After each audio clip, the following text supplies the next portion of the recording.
Welcome to Lay It Down, the talk show that interviews guests on the problems, the sufferings, the trials and tribulations that they've gone through in life, how their lives have been changed, and where they're at now. All of us like to hear a good story at one time or another, and we think you'll be blessed with today's show. First, I'd like to introduce myself. My name is Yolanda Mendez, the host of Lay It Down, and beside me I have my two lovely co-hosts. We'll start with Lisa. Hi, my name is Lisa Goodson, and I am the ladies ministry leader at my local church as well as a praise and worship leader. I have three beautiful daughters that God has blessed me with, 10-year-old, an 8-year-old, and a 4-year-old, and I have a wonderful husband, and I just thank God every day for my life and my family. Awesome. And to my left, we have the beautiful Kelly. Hi, my name is Kelly Snodgrass. I'm married and have 3 children. They are 12, 9, and 5. And my husband and I are the youth leaders at our church, and I just recently started the ladies ministry there. So that lets you know a little bit more about us. We have a fourth co-host. Her name is LaShonda Williams. Stay tuned and you'll get to meet her at another time. I'm Yolanda Mendez, like I said. My husband and I lead praise and worship. I'm also an evangelist, travel to different places preaching the Word of God. That's enough about us, though. Let's get into our first segment. We have some good news. I would like to first share my good news. I have a father who battled a drug addiction, and recently, praise God, he has been set free from that drug addiction. And I would just like to say that, you know, when you have a family member that is struggling with something, I know sometimes it's hard to trust God, but you just have to give it to him and just know that he is going to take care of the situation. And I just praise God that my father is now living for Christ and going to church and is just so committed. So that is my good news for today. That is good news, Lisa. Thank you. Kelly, what about you? What's going on in your life? The good news is that this is the kickoff of the show, and I'm excited about it. And we have a special guest here tonight with us who is going to share some of her pain and suffering that she's been through, but also the victory that she's had. And my good news is that everybody's healthy in my home. We've been going through 2 weeks of the flu. Everybody's healthy. Everybody's back to school. Everybody's back to work. And so that is definitely some good news. Yes. Let's get ready to go into our second segment. As Kelly was saying, we have a very special guest with us here today that we are just excited for you to meet.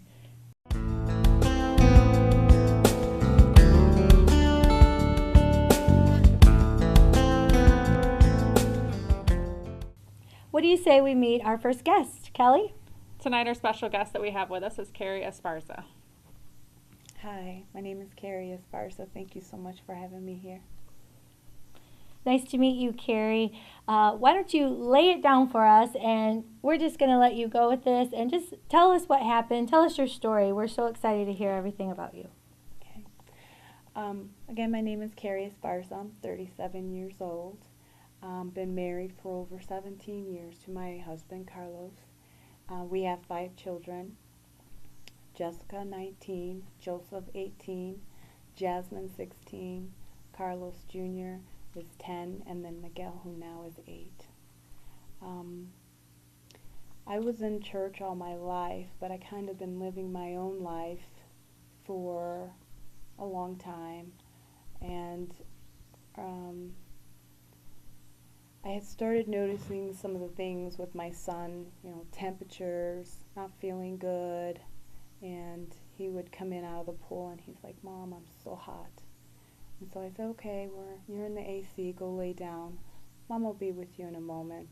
And so he would go and he'd lay down, and I would go feel his temperature, make sure he was okay, and he seemed to be fine. So I would kind of cover him up, and I kind of ran my finger across his feet, and I started to notice that his feet were just like on fire, and I didn't understand that. I worked in the medical field. That was different. So I called the doctor. We brought him in. The doctor came in, and they said that my son has a sinus cold. We'll give him some antibiotics. So we took him home. I was giving the antibiotics, and about half of the week went through, and my son he's not eating. You can tell that he's starting to lose weight. He started looking a little pale, and every time he'd come to me and say, "Mom, I don't feel good," I can just feel over me that something was wrong. It's that motherly thing. You know something's wrong. Something's not right with your child. And so I called the doctor again, and they say, Carrie, you know how the medical book works. You got to give it a week. And I said, I know, but something's wrong. Something's wrong. And so they said, wait, and if he's no better in 3 days, bring him back in. So I called the doctor again. I says, look, he's still got the fever. He's not eating now. Something's wrong. I brought him in, and he's seen his family doctor this time.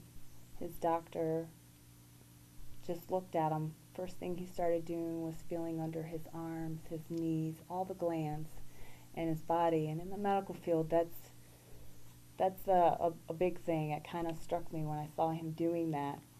And he right away looked at me and he says, Carrie, swine flu's going around. I'm just checking.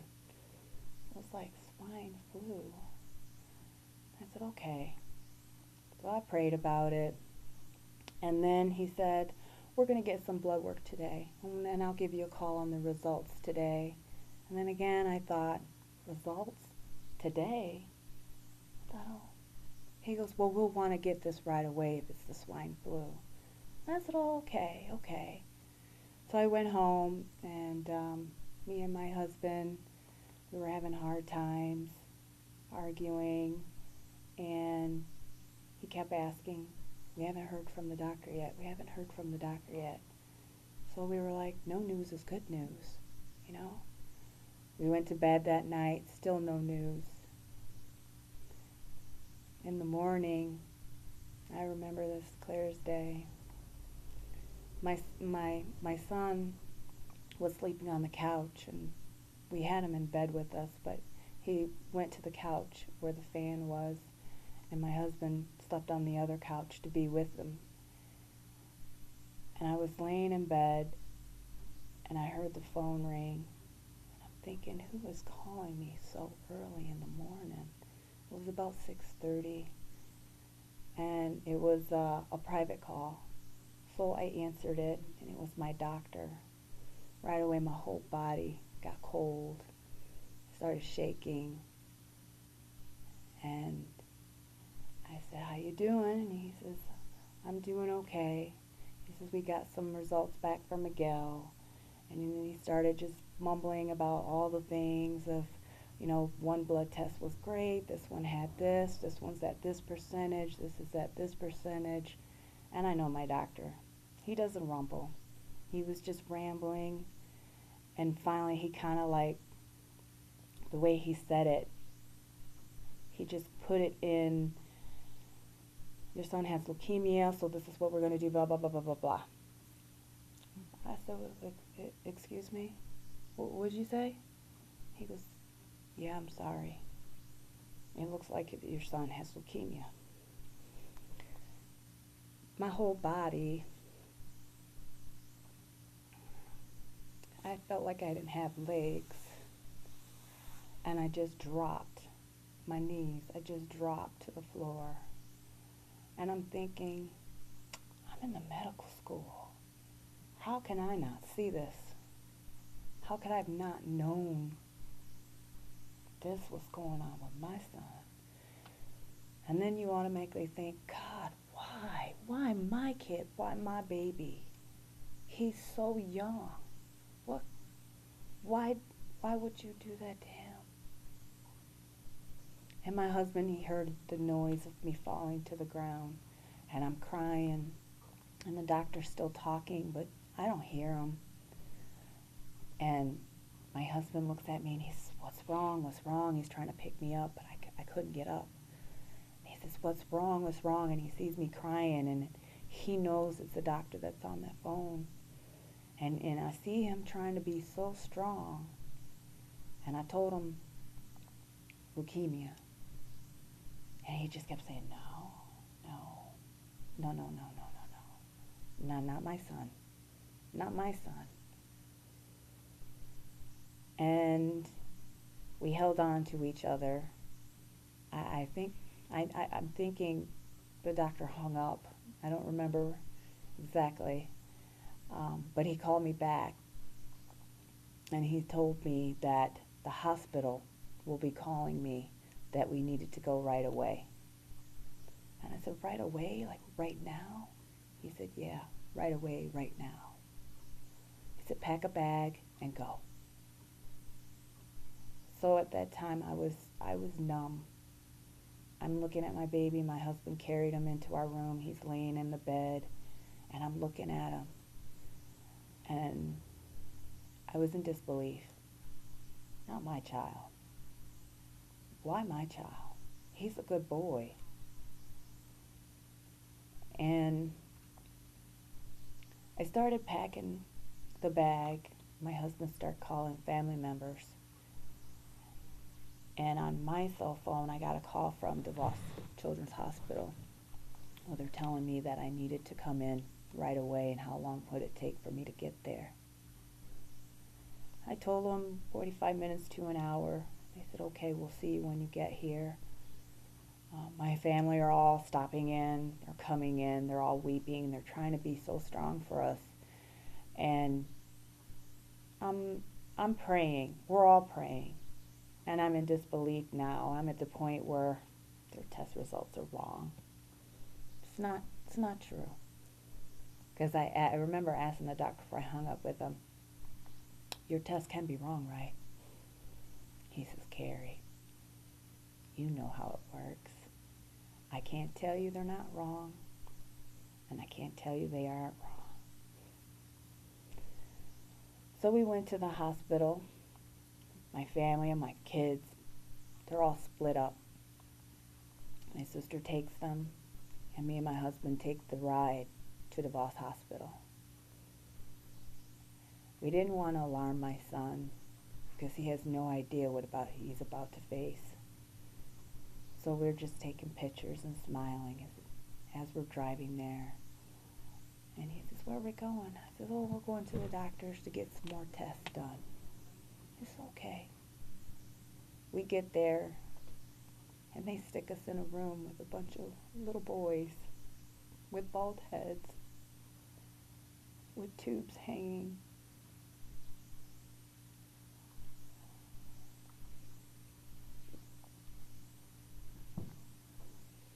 With pumps running through them, in a room with just a bunch of games. And my son, he's playing with them. He's talking with them. Me and my husband are looking, and we're saying he has no clue. He's sitting there. And I thought, wow, this is a horrible place to put us. Nobody's talking to us. We're just sitting in a room for a good hour. They got some blood work for my son, and they stuck us in this small room. And we meet about 8 doctors or more. They're all coming and telling us their story. And the first thing they keep saying is, you won't remember everything we're saying to you, so we will repeat it. If you need to hear it again, just ask. And I thought, wow, this is serious. And then one doctor finally comes in, and she says, your test results are back. Just wanted to let you know your son is positive for leukemia. Then they left the room, left us there. Family members are calling me, and I'm just looking out this big glass window, and I'm thinking, why?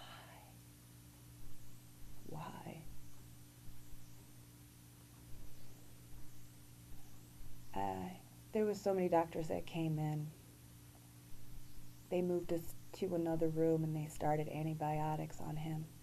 They started asking us about the blood type of all our children. And I didn't understand why. Why do you need to know about the blood type of all our children? They didn't want to tell us anything. And then they set up this board meeting with us and told us that gather all your questions that you may have, and we'll answer them then. They took our son, and they started him on antibiotics. They were sticking tubes everywhere. And we went in this room, and they told us that there's 2 types of leukemia. One is LL, which most children have. Another one's called AML.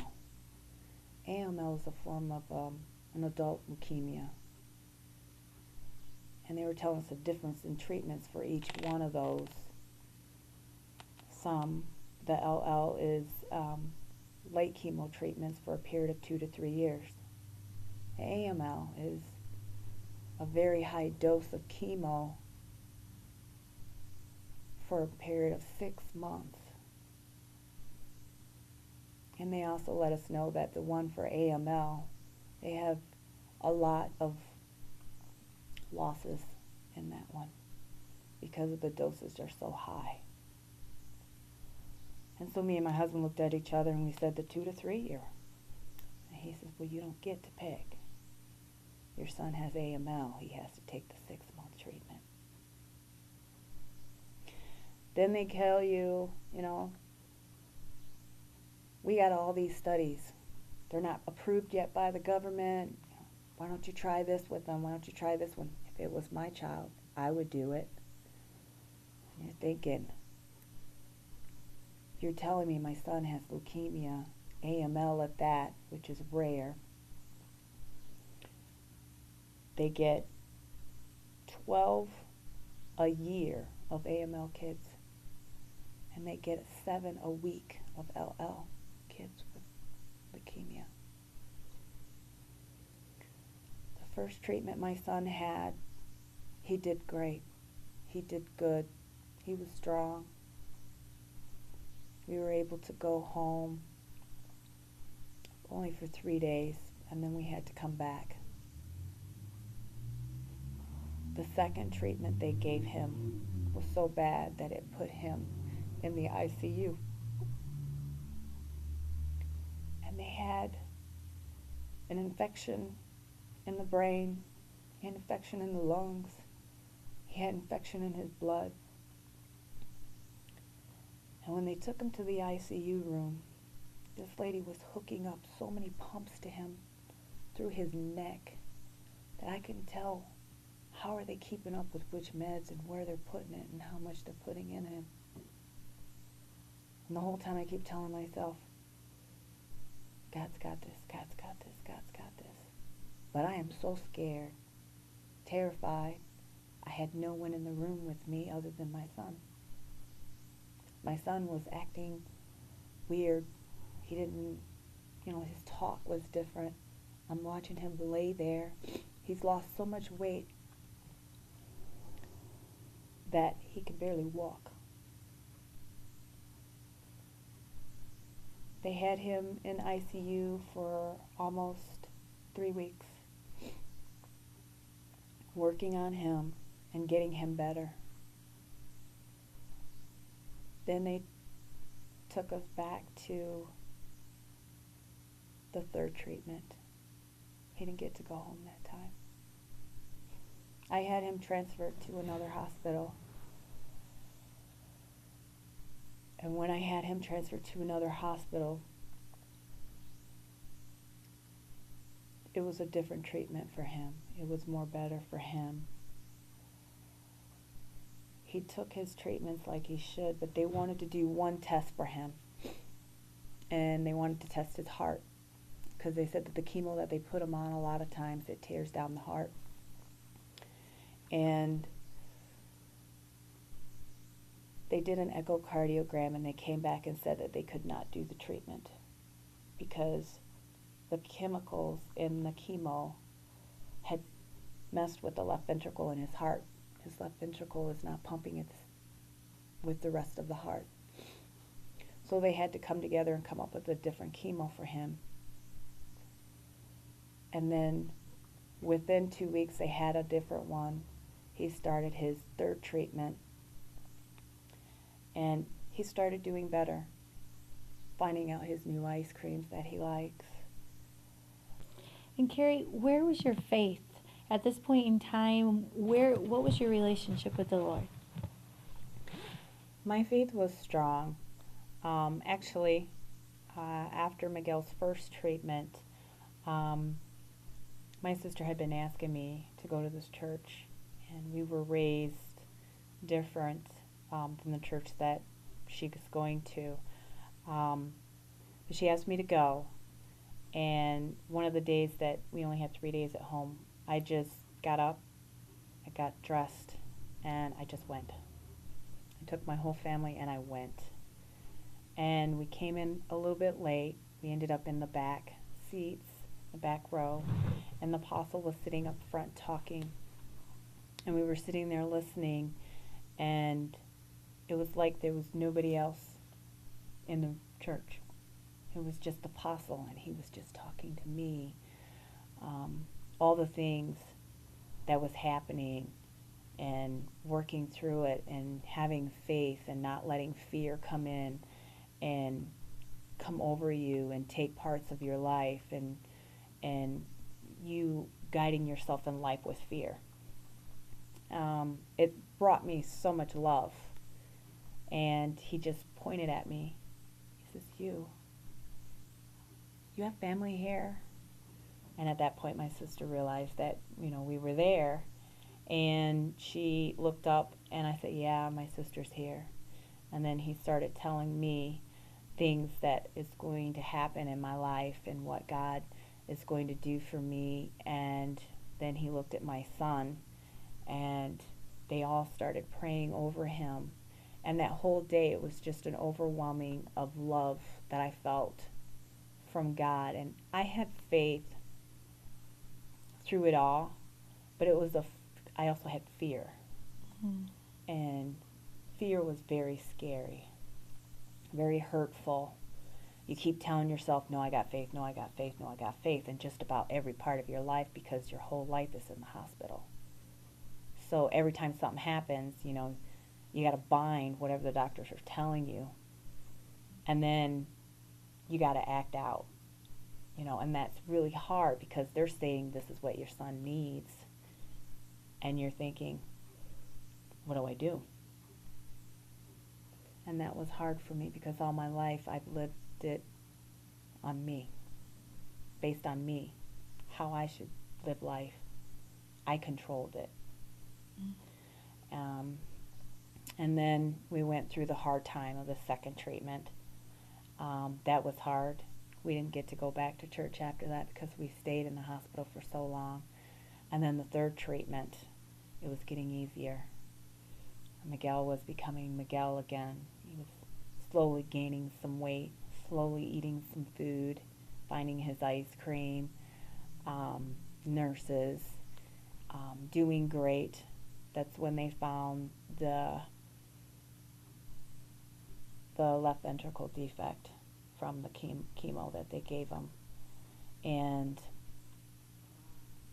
that was hard, because we were just doing really good, and I know God was coming in, and he was molding me, helping me through these things that there's no way I could have done. And everybody's coming up to me, and they're asking me, how are you doing this? How can you sit there and watch your kid? I'm in the grocery store with my son, and he's walking around with his head bald, and people are looking at him and staring. And they're like, the first reaction is, he's going to die. They're feeling sad. They're handing him money. They're giving you their condolences. And you try to take it in, but you have to bind just about everything all your life. It feels like that. All your life you're telling somebody. And their only question is, how are you doing this? How are you caring for him? How are you taking care of him? And for a while there, I was numb. I didn't know what to answer, because I had no idea how I did it. Because I didn't do it. It wasn't me. God was bringing me through, and bringing my son through all of this. After the fourth treatment, the hospital said that we had to stay a week longer to make sure, and to do tests, and to do echocardiograms to make sure everything with the heart is functioning well. We stayed about a month and a half, in the hospital. And finally, we were given the news that my son was in remission and that we were able to go home. And when they say remission, I say cured, because God cured my son. He cured him from cancer. We were able to go home with a little bit of difference of blood pressure checks, medications. My son was able to live somewhat of a normal life. He started back in school. He started being able to play with some friends. Slowly but surely he began to not just walk, but run again, play again, talk with his friends again. And my daughters and my sons were going out in their sports. Everybody was doing great. They were going to championships. And everybody was able to live again. We were able to be back in a family again. And it was great. God had delivered that from us. And I let God know that I wouldn't depart from Him. I wouldn't live my own life anymore. That whole process, He molded me to let me know that it's Him, the one that healed my son. That it was Him who cured him. It was Him who brought us through. It was Him who took everything that the devil tried to destroy and brought it back. After my son started back in school and everybody was doing well, it was about 2 months. It was the end of January when we came home. And in April,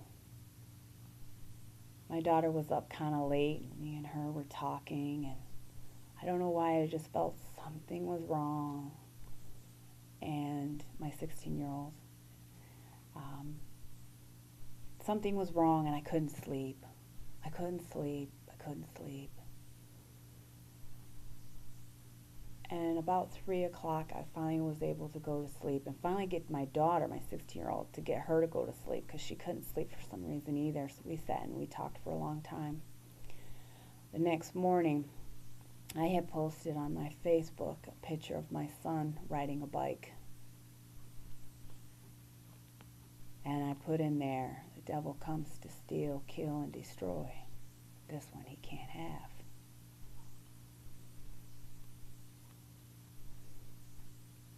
About an hour later, I get a phone call about my daughter, who's 19. She's in North Carolina visiting her grandmother who recently passed. I got a call that she was gone. And at first I thought it was a cruel joke because of differences in the family. And I begged him, please let it be a cruel joke.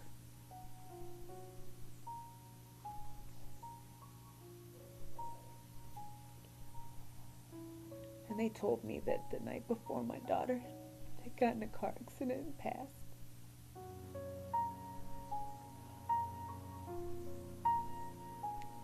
And once again, my knees fell from underneath me. And I cried, and I cried. I thought, God, why? Why again? Why me? Why my kids? Why my family? And again, I was in disbelief.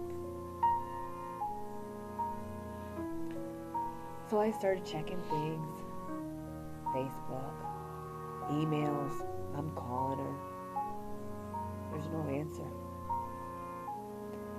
There's no answer. And I remember a month prior, we were talking to each other, chatting on Facebook. And she was talking about God. She says, how you know he's listening? Because she was going through it really hard when her grandmother passed. I said, honey, just talk. I said, he's listening. I said, he'll answer you too.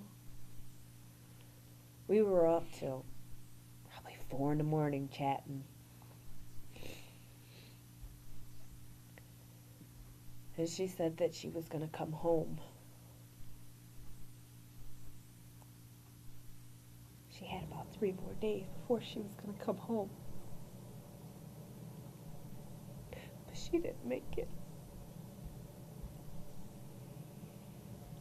She decided to go out with her friends one last time. She sat in the back of the seat.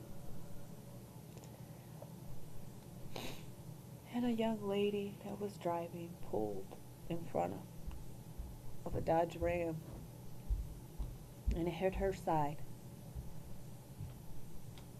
By the time the ambulance got there, her internal bleeding was so bad that they couldn't resuscitate her.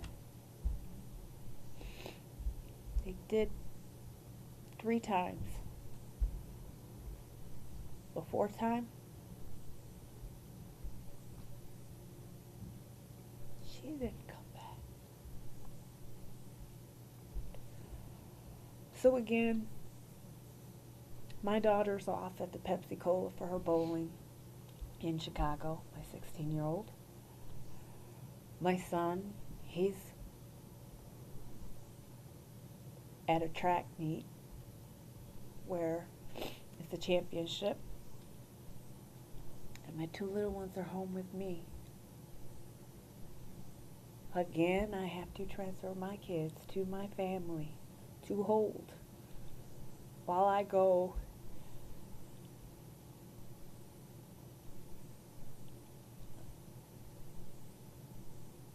and deal with another tragedy. But this one, I couldn't bring home. I had to say goodbye to her in another state. And I had to leave her in another state. Been over a year since I've seen her.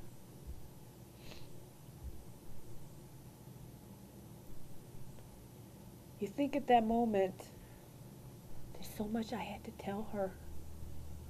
So much she hasn't done. So much she hasn't learned yet.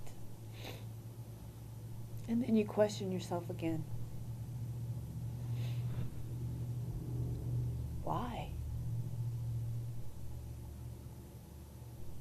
She did nothing in life to deserve it. I couldn't understand it, and once again, I had a question of faith again. I believed. I still believe in God at that point, but I still question again.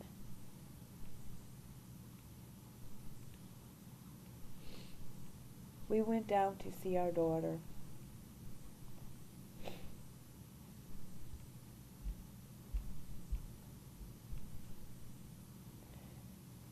And told we didn't need no help with her by the other side of the family. They had took care of everything.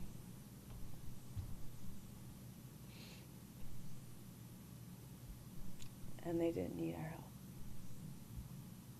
help. I knew then it was the devil. I knew then he was trying to take me down. But I prayed, and I prayed. I still had yet to tell my kids. And I had to tell them that they couldn't come either. Because it was too far away, and she was too light-skinned to be able to save her long enough during the funeral.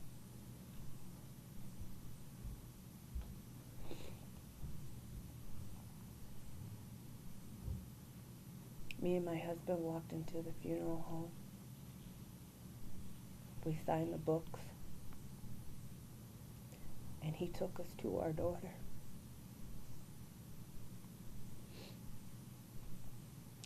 was like I had a rod in my body. I stood straight. I couldn't move. I held onto my husband's arm so tight.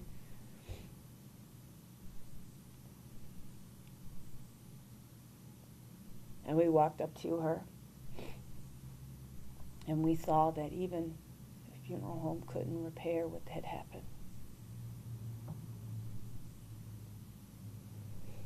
We had to say goodbye to our daughter that wasn't laying there.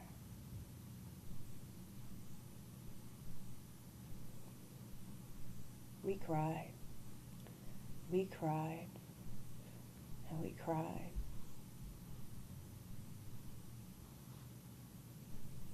The day I'll never forget. The hardest part is when you gotta walk away. When your daughter's sitting there and you have to walk away. And they close that casket and you have to walk away.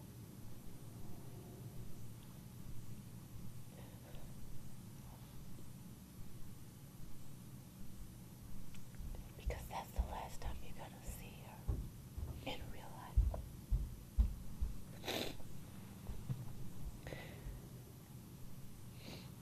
I've tried and I tried to keep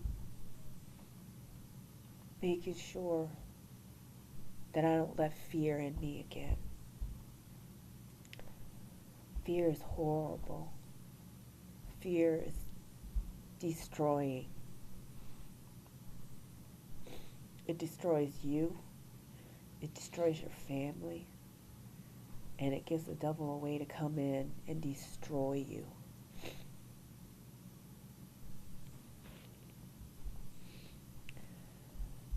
My church that I went to was told by my other family member, my sister, and they reached out. I mean, they counseled with my kids. The Apostle Maria, she had lost her daughter. So she knew how it was. Once we buried her and we came home, we had to not only learn how to deal with our kids with it,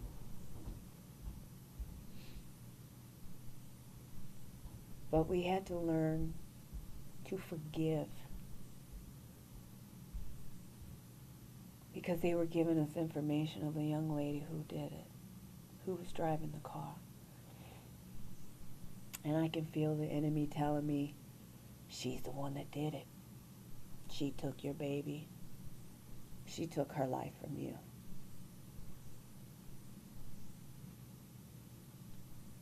But I heard God tell me, no, she didn't. Forgive. Love her. She's going through it too. She knows that she was the one driving the car. And the thing was, she's got 2 little kids. And they charged her with manslaughter vehicle. And now she's going to court because of an accident.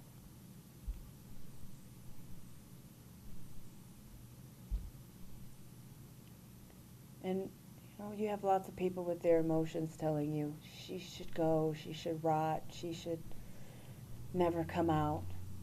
The only thing that I keep thinking of is those 2 little kids. My daughter's gone. They take her, their mother's gone. And I thought, that's not how God would want it. Our family took it very hard and a very long time to heal. My son, he was in disbelief. My daughter,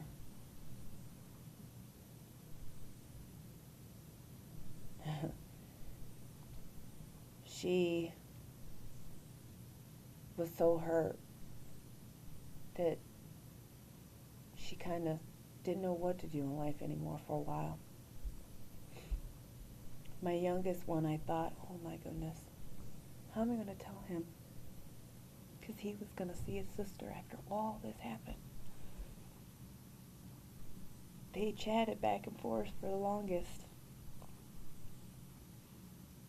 So I got on my knees and I prayed. And I asked God to show me how to tell my kids, how to give them the love that they needed to get through this. And he did. Okay, and through all this, how did you hold on to your faith? My children, seeing my daughter and my son in church and giving their life to God after all this is happening, it's beautiful. Knowing and getting counseling, that helped too, but me having that one-on-one relationship with God, that breakthrough, really helped me because I was able to go to him for everything. I already knew what he did with me for my son. I already knew what he did with my kids after this. And watching them grow with God and giving their lives and donating their time into the children's ministry and the flags in our church and prophecies that I see that my son's seeing in his dreams. It was beautiful. And the relationship with God, I thought I knew what a relationship was with God all my life, but I didn't. When I fully submitted myself to God and he showed me his love, there's no love like that. Everybody keeps telling me, how do you do this? How do you do that? And I just keep thinking about all the love that I have for my kids. I just keep thinking, oh, there's nobody that can break that. I love my kids more than anything in this world. And I think about it.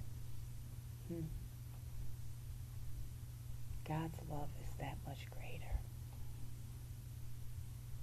And the more and more that I get into the Word of God and I read and I learn, God shows me more. He's continuing to mold me today, and just waking up and him giving me that love. The first wake up, and every time I wake up, just love. I feel love. I'm happy. And people are looking at me, how are you happy? Your life was torn. How are you happy? Only one person can do that. That's God. I've seen the amazing things that he's done with my children. He's given them love. He's given them peace. He's giving them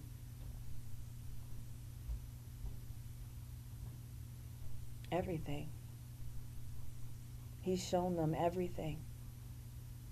That no matter what is coming our way, no matter what we're faced with, we're not in it alone. And I truly understand that now.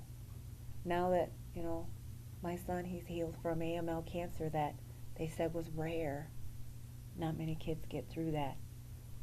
While we were there, they told us about 3 kids, and they only get 10 to 12 a year. 3 of them had passed. Not my son.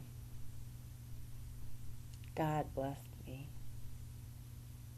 Although, with my daughter, she's not here on this earth, but she's still here. She finished her task. People ask me all the time, how do you live with that? How do you live with knowing that your daughter's not here? And it's because God has the abundance of love to give her, and she's getting it. And it's not the love that I can give her. The love that she is receiving right now, what kind of parent would I be to want to take that from her? That's what I tell myself all the time. What kind of parent would I be if I took or prayed or wanted her to come back to this world where she's getting abundance of love, happy, singing? I wouldn't want that. I would want the best for my children. And if that's what God says is going to happen, or if that's where they need to be, that's where I'm going to let it be. So is there any advice that you would like to share with maybe some parents that are going through just getting a report from the doctor that, maybe their son or daughter has a terminal illness, or someone that maybe has recently lost a child? Is there something that you would like to share with them that may encourage them today? Yes. One, most definitely always keep music around, because that helped a lot with me and my family as far as the fear. Two, the fear. Don't let it in. Keep your faith as much as possible by doing anything music, reading. I also have a part of a scripture that I'd like to read that really, really helped me. It says, "Nothing can stand against you when you know the authority that you operate in of the blood, because of the blood. The blood was given to you, His blood was given the victory over every battle you face. Begin to proclaim your status. Speak your faith out loud concerning the blood of Jesus has accomplished for you, knowing that your breakthrough is very, very near." A lot of times when you're going through the hard times, the hardest part of your life, your breakthrough is near. Don't give up, because your blessing is at the end. And I didn't see it in the beginning, and some not even in the middle, but we are at the end of our breakthrough, and it is a blessing to watch my children, to see them with the love that they have of wanting God, and my family. We're all together. It's beautiful. Don't give up. Carrie, from the bottom of our hearts, Kelly, Lisa, and I would like to thank you for just laying it down, pouring your heart out there. I can't even begin to imagine how hard of a walk this was, but you have blessed us. You have blessed our viewers with your story, and we want to thank you for putting that out there. And we really appreciate you, and we will be praying for you. I'm sure my co-hosts will be praying for you as well. And we would just like to say to the viewers that join us again as we have guests that come in and lay it down, real true stories about what has happened in their life and how God has made a difference. We hope that God blesses you, keeps you, and that you'll be back with us again.